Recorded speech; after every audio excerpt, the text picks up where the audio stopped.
აჭარაში არც ერთ ფერმერს ციტრუსზე 15 თეთრიანი სუბსიდია ამ დრომდე არ მიუღია, განაცხადა პარტია თავისუფალი საქართველოს თავმჯდომარემ კახა კუკავამ მოსახლეობასთან შეხვედრისას.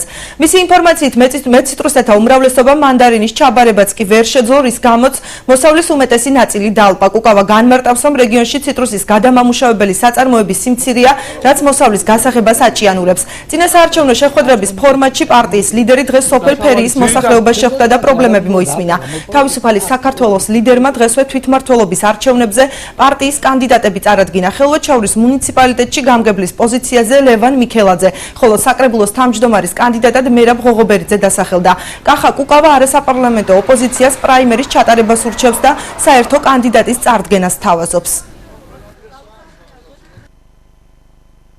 ციტრუსის მოსავალი, რომელიც ჩვენ ტელევიზიით უყურებთ ხოლმე, რომ ვითომ წარმატებით გადის ექსპორტზე, სინამდვილეში აი აქ ხელვაჩაურის რაიონის ნებისმიერ სოფელში შეიძლება ნახოთ, როგორი დამპალი ყრია ეზოებში, იმიტომ რომ ფასი, საშუალო ფასი, რომელშიც იბარებდნენ წელს დაამზადებელი იყო 35 თეთრი, თუმცა ამ 35 თეთრშიც ჩაბარება იყო საკმაოდ პრობლემური. აჭარაში არც ერთ ადამიანს, არც ერთ ოჯახს ეს 15 თეთრიანი სუბსიდია არ მიუღია საქართველოს მთავრობისაგან. არის უკვე თებერვალი მთავრდება, მაშინ როდესაც 1 თებერვალს ეს უნდა ყოფილიყო დასრულებული. პირდებიან ასებიზამ თუ გავა ერთი კვირა მე იმას დავიწყებიან სხვაგან გედებლე.